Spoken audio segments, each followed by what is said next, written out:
को नहीं बख्शा जाएगा।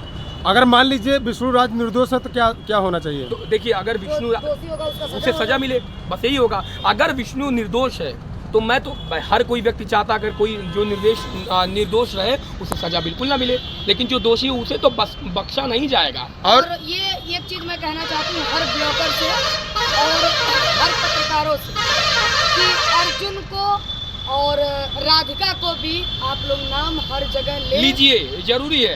उनका नाम आप लोग एकदम खत्म कर दिए, उनका नाम अब लीजिए, अर्जुन और राधिका का उनका नाम लीजिए।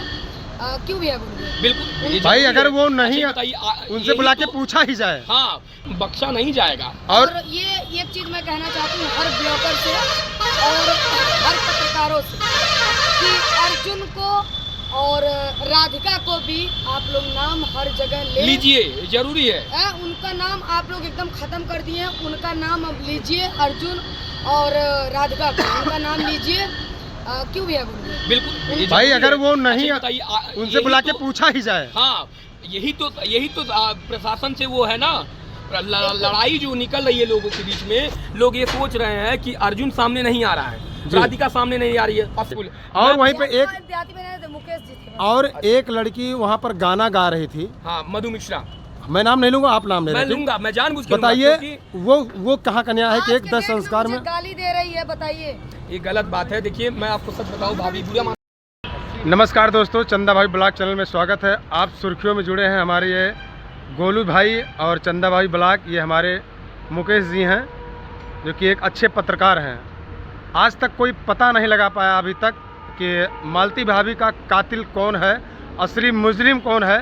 सिर्फ हौफाई में सब वीडियो बना रहे हैं, कहीं शमशान घाट पर जाकर, तो कहीं पुलिस प्रशासन पर जाकर, कहीं एसपी के कप्तान के ऑफिस पे जाकर, कहीं पोस्टमार्टम की रिपोर्ट को लेकर के। तो सबसे पहले मैं जानना चाहूँगा कि गोलू भाई हमेशा मदद कर रहे हैं लगातार मालती जी को लेकर के, उनके पिताजी को लेकर के मालती जी के।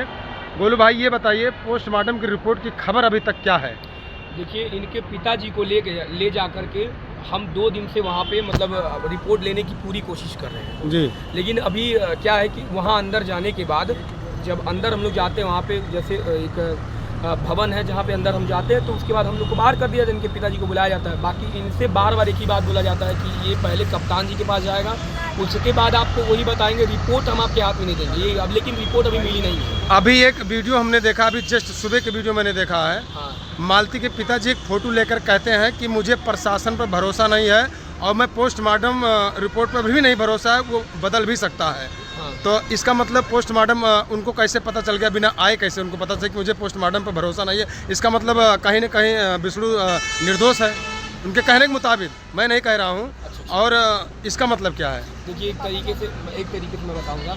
एक तरीके से क्या है, कुछ बातें ऐसे लोग बोल देते हैं अपने तरफ से कि अपने मन मर्जी से कुछ बातें बोले तो अलग बात है, लेकिन प्रशासन जो भी करेगी, मुझे लगता है हम लोग को न्याय मिलेगा और जो भी दोषी होगा, जो भी अपराधी होगा, उसे सजा मिलेगी। अब बात रही पोस्टमार्टम रिपोर्ट की आने और ना आने की, ये तो कंफर्मेशन है। अगर आया होगा, एक बात कह रहा हूँ आपसे, आपने कहा, तो अभी उस बारे में मुझे जानकारी नहीं है। अच्छा, आपको उसके बारे में नहीं जानकारी है? जानकारी नहीं। अच्छा, मात्र विष्णु ही जेल में गए हैं मौके पर 15 दिन के लिए, अभी जो कि प्रशासन भी नहीं कह रहे कि कातिल कौन है जी। लेकिन इसके बाहर जो और मुजरिम टहल रहे हैं, जैसे कुछ लोग कह रहे हैं, कमेंट वीडियो में आ रहा, हम नहीं कह रहे हैं, कमेंट में आ रहा कि अगर आज विष्णु के जीवन में अगर राधिका ना आई होती और मालती के जीवन में अगर अर्जुन ना आए होते तो शायद ये हादसा नहीं होता।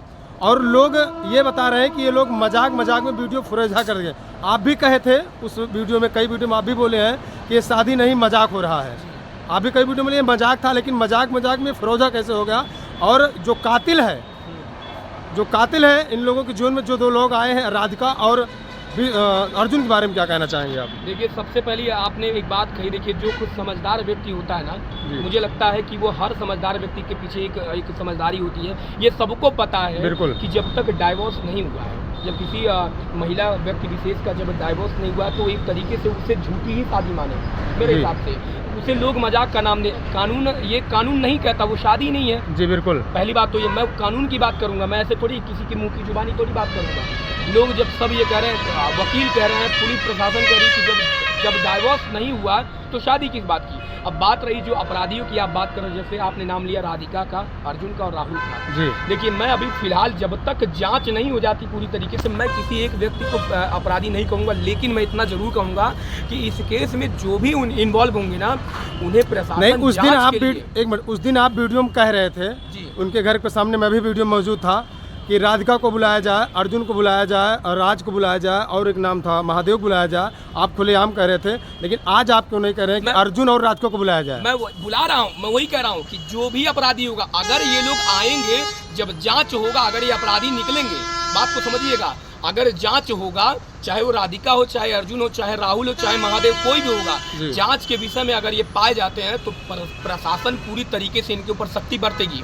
और एक बात और है, इन केस से जितने भी लोग जुड़े हुए हैं, चाहे वो अर्जुन हो या राधिका हो या राहुल हो, कोई भी हो, व्यक्ति विशेष कोई भी हो, वो बचेगा नहीं। अगर वो दोषी है तो बचेंगे नहीं, निर्दोष है तो फिर वो तो प्रशासन। आपको ये नहीं लगता है कि अगर विष्णु के जीवन में ये दोनों लोग राधिका और अर्जुन ना होते तो ऐसा ना होता? आपको आए दिन झगड़ा होते थे, शाम को शांत हो जाता था। जी, जी, जी। आपसे भली बात कोई नहीं जानता, मैं भी जानता हूँ, आप मुझे नहीं जानते, मैं अयोध्या से हूँ, कि इस लाइन में जब विष्णु शुरुआत किए थे गाने बजाने में, आप सबसे पहले उनको मौका देते काम करने लेके, ये सही है? जी बिल्कुल। तो आपसे ज्यादा मैं नहीं जानता, लेकिन उन दोनों को क्यों नहीं लाया जा रहा? प्रशासन क्यों नहीं? पत्रकार भी, तमाम लोग उन लोगों को आवाज नहीं उठा रहे हैं जो बाहर दोषी घूम रहे हैं। देखिए, मैं आपका बहुत बहुत शुक्रगुजार हूँ, आपने ये बात बताई। और सबसे बड़ी बात ये है कि इनके पिताजी ने तो मुकदमा दायर कर दिया, इन सब का नाम कर दिया। अब ये प्रशासन जांच करेगी ना कि उन्हें कैसे ढूंढ कर लाना है। हमने तो अपना काम कर दिया, हम लोगों ने उनका नाम, जो उनके पिताजी का नाम जो भी जैसा था, उन्होंने अपने सब कुछ करवा दिया। अब प्रशासन उन्हें ढूंढ कर लाएगी, प्रशासन ही ढूंढ कर लाएगी। अगर वो जांच में दोषी पाए जाते हैं तो किसी को नहीं बख्शा जाएगा। अगर मान लीजिए विष्णु राज निर्दोष है तो क्या क्या होना चाहिए? तो देखिए, अगर विष्णु, उसे सजा मिले, बस यही होगा। अगर विष्णु निर्दोष है तो मैं तो हर कोई व्यक्ति चाहता अगर कोई जो निर्दोष रहे उसे सजा बिल्कुल ना मिले, लेकिन जो दोषी है उसे तो बख्शा नहीं जाएगा। और ये एक चीज मैं कहना चाहती हूँ हर ब्लॉगर से और हर पत्रकारों से कि अर्जुन को और राधिका को भी आप लोग नाम हर जगह ले लीजिए, जरूरी है। उनका नाम आप लोग एकदम खत्म कर दिए, उनका नाम अब लीजिए, अर्जुन और राधिका का उनका नाम लीजिए। क्यों भी है बिल्कुल भाई, अगर वो नहीं उनसे बुला के पूछा ही जाए। हाँ, यही तो प्रशासन से वो है ना, लड़ाई जो निकल रही है लोगों के बीच में। लोग ये सोच रहे हैं कि अर्जुन सामने नहीं आ रहा है, राधिका सामने नहीं आ रही है, और सबसे अहम मुख्य सवाल आप सभी से है कि ये क्या नाम है, राहुल नहीं सामने आ रहा है। राहुल का तो बहुत जरूरी, अर्जुन और राधिका की तो बात एक पेशेंस में आती है बिल्कुल, लेकिन राहुल का आना बहुत जरूरी, क्योंकि सर्वप्रथम उसी ने कॉल रिकॉर्डिंग को वायरल किया। बिल्कुल, एक चीज हम आप लोगों को जानकारी के लिए बता, ये हमारे अपना परिचय मुकेश पत्रकारिता करते हैं ना? हाँ जी, हमको मुकेश यादव समझिए, हम ठीक, पत्रकार मत कहिए। जी बताइए। जी बताएं। हम ये कहना चाहते हैं, जानकारी के लिए आप लोगों को बता दें कि आप लोग अगर कोई कह रहा है कि अर्जुन को सामने लाया जाए, राधिका को सामने लाया जाए, या जो भी नाम लिए जा रहे हैं उनको सामने लाया जाए, पुलिस तब तक कुछ नहीं करेगी जब तक उनके नाम से तहरीर नहीं दिया जाएगा, उनके नाम से एप्लीकेशन नहीं दिया जाएगा। दिया गया है बिल्कुल, अगर दिया गया होगा तो ये पुलिस जांच प्रक्रिया में ये सबको पुलिस वहाँ पर ले आएगी पूछताछ के लिए। अगर दिया गया होगा तो ये निश्चित है गोलू भाई जानते हैं, बिल्कुल दिया गया है कि पुलिस ले आएगी। ये बिल्कुल दिया गया है भाई, उनके पिताजी ने खुद खड़े रह करके तहरीर में नाम दिया। एक चीज और आपसे गोलू भाई पूछने रहे हैं, आपसे शुरू से आखिरी तक है, जिस दिन मालती जी की मौत होती है और देह संस्कार में सारे लोग जाते हैं, आप भी गए थे, हम भी गए थे, यहाँ पर जितने हैं सब गए थे, वहाँ पर का ये अच्छा लगता है कि लोग इंटरव्यू दे रहे हैं, झगड़ा लड़ाई कर रहे हैं। अगर आप अगर आप देह संस्कार में गए हैं तो आपको लड़ाई झगड़ा नहीं, आप देह संस्कार में गए तो आप उनके मिट्टी में जाइए, लाश जनने के बाद आप लकड़ियाँ 5 डाल के आइए, लेकिन वहाँ पर सिर्फ लड़ाई हो रही थी। इस पर क्या कहना है? वही मैं बोलने वाला था, मैं आपको टोकना ही चाहता था।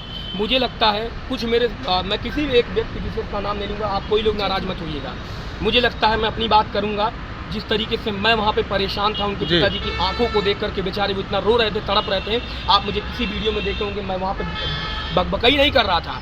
किसी भी हाल में मालती के शव को किसी भी हाल में वहाँ पहुँचाना है, उसके बच्चे को लाना है, आती मुख्य अग्नि देता कौन, पूरी तरीके से सब लोग। लेकिन भाऊजी के साथ आप भी बोल रहे थे, भाऊजी के साथ, गोरखपुरिया भाऊजी के साथ आप भी बोल रहे थे, और पूरे न्यूज के सामने पूरे पत्रकार लोगों ने जोर लगा के शोर लगा के वहाँ कह रहे थे। तो ये बात सही, वहाँ पर हल्ला करना चाहिए, लड़ाई झगड़ा करना चाहिए, अगर संस्कार में कोई है। ये बात सही है कि नहीं बताइए, गलत है कि नहीं? गलत गलत है, बहुत गलत है। जो कुछ पत्रकार, मैं कुछ पत्रकार की बात कर रहा हूँ, हर पत्रकार की नहीं, मुझे माफ़ करिएगा, लेकिन कुछ पत्रकार ऐसे थे जो पी करके किसी के मुंह में माइक घुसा देना, ये बहुत गलत है और बहुत ये मुझे लगता है शर्मनाक है। और पूरी तरीके से एक बात मुझे बताइए, मालती की आत्मा को शांति दिलाने के लिए सभी लोग पहुंचे थे, गए थे, ठीक है, लेकिन वहां जाने के बाद आप सभी लोगों ने, कुछ ऐसे लोग हैं, मैं जिनका नाम नहीं लूंगा, लेकिन कुछ ऐसे लोग हैं सिर्फ और सिर्फ अपने वीडियोस के चक्कर में हर जगह थू करा दी। संत कबीर नगर के जितने भी यूट्यूबर और क्रिएटर जितने लोग हैं, सबका नाम पूरे तरीके से खराब कर दिया।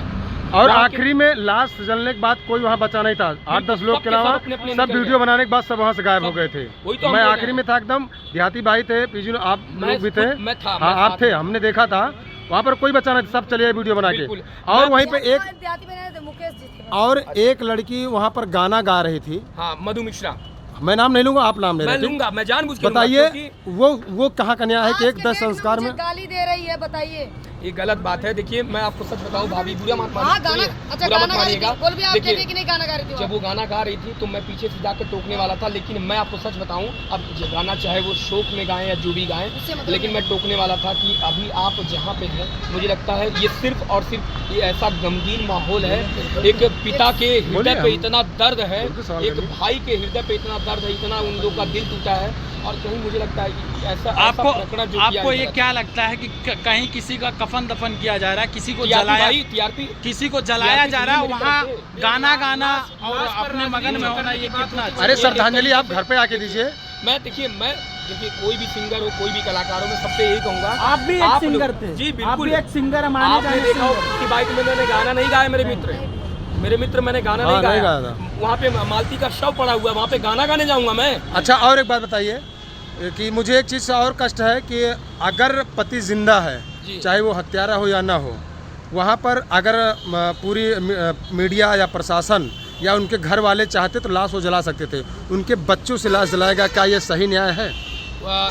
बच्चे से लाश जलाना? हाँ, अग्निदान वही बच्चा किया था, युवराज। एक तरीके से देखिए, पिता और पुत्र का दो ही का हक होता है। जी बिल्कुल, लेकिन अगर पिता जिंदा है तो क्या करेंगे? देखिए मुझे कहीं ना कहीं थोड़ी सी हिचक मुझे भी बोलने में हो रही थी उस वक्त, लेकिन हाँ वही नहीं, आप बोले थे गोलू जी, अगर कोई भी अच्छा नहीं तो मेरे हिसाब से गोलू जी अगर पति कस्टडी में होता है तो प्रशासन उसको लेके आती है। मेरी बात समझिएगा, देखिए आप बोले भी थे कि मैं बुलवा रहा हूँ सर, मैंने फ़ोन लगा करके बात करने की कोशिश भी की, और मुझे ये सुनने में आया था कि जो इनके नाना जी हैं वो भी बेचारे बहुत परेशान थे। मैंने उनसे पहले बात कही, आपके सामने ही बोला होगा कि एक बार फ़ोन लगा के बात कर लिया जाए, लेकिन संपर्क नहीं हो पाया। और एक साहब से संपर्क हुआ था तो उन्होंने बोला कि वो तो उसका चालान कट चुका है और वो मेरे ख्याल से कारागार के लिए, जिला कारागार के लिए। तो उसके बाद अब जाहिर आप सब देख रहे होंगे कि मैं कितना, लेकिन अगर मीडिया और जैसे जिस तरह वहाँ लड़ाई लोग कर रहे थे, प्रशासन अगर वहाँ पहुँचता तो चाहते तो लाश जला सकते थे।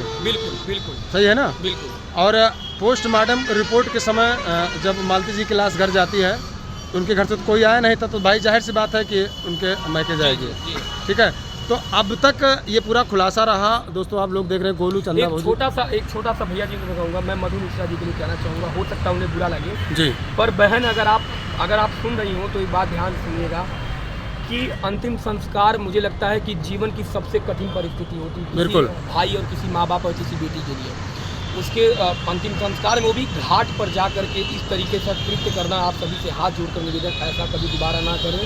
बाकी अगर मुझे कभी बुरा लगे मेरी बातों को, तो आप लोगों से निवेदन है कि मैं आप सभी का छोटा या बड़ा भाई जो भी मुझे मानती हूँ, निवेदन है कि ऐसे कोई भी गलत आगे ऐसा काम ना करें ताकि लोगों को बुरा लगे। गोलू जी, एक शब्द मैं आपसे पूछना चाहती हूँ, या मुझे कोई पूछता है, जैसे वो इंटरव्यू वाले हों या कोई ब्लॉगर हो, वो कोई आम जनता हो, कोई भी हो, कि विष्णु राज दोषी हैं, इसमें मेरा कहना होता है कि मैं विष्णु राज और या अर्जुन या राधिका, मैं किसी को दोषी नहीं बना सकती हूँ। ये कानून के बिल्कुल ये प्रशासन का मामला है ना, जांच के मामला, जांच के विषय, तो यहाँ मैं गलत हूँ? नहीं बिल्कुल नहीं, ये तो मैं सबसे यही कहना चाहूँ। देखिए मैं एक बहुत सीधा एग्जांपल, लोग ऐसे अगर कहते हैं तो मैं आपको बता दूं, अगर दोषी विष्णु ही है, अगर दोषी अर्जुन है, अगर दोषी राहुल है, अगर दोषी राधिका है, तो उसे प्रशासन सजा देगी। आप बिल्कुल। ये हकदार है दोषी कोई भी हो उसे जी। कड़ी से कड़ी कड़ी सजा सजा मिलेगी। मिलेगी। लेकिन मालती को न्याय मिलना चाहिए। बिल्कुल बिल्कुल, तो उसी के लिए तो दोस्तों- मैं दिन रात एक कर रहा हूँ भाई। मेरा गला देख रहे हैं, गला फट कर आवाज निकल रही है। दिन रात इनके पापा सुबह 7 बजे फोन करते हैं। माँ सरस्वती की कसम खा के कर रहा हूँ, मन में मेरे कोई खोट नहीं। मैं सुबह 7 बजे इनके परिवार के लिए निकल जाता हूँ सुबह, और शाम को यही टाइम है 6 बजे अपने घर पहुँचता हूँ। मैं शाम के टाइम अपने घर पहुँचता हूँ। मेरा परिवार नहीं है, मेरे सगे बड़े भाई का पैर टूट गया है। आपको बताऊं, मेरे सगे बड़े भाई का पैर टूट गया है, लेकिन सब चीज़ों को मैनेज करके भी इनके परिवार की हेल्प कर रहा हूँ। बाकी अब दोस्तों आप जान ही रहे हैं कि न्याय दिलाने के लिए अयोध्या से मैं आता हूँ। यहाँ से जी। लगभग 180 किलोमीटर जहाँ मेरा घर है। अब पहले भी हम लोग भाई मालती जी को बहुत अच्छी तरीके से जानते पहचानते हैं, व्यवहार था, लेकिन उनके ना रहने बहुत कष्ट है, बहुत दुख है। तो प्रशासन से यही गुहार है कि न्याय उनको दिलाया जाए। तब तक के लिए फिर नमस्कार।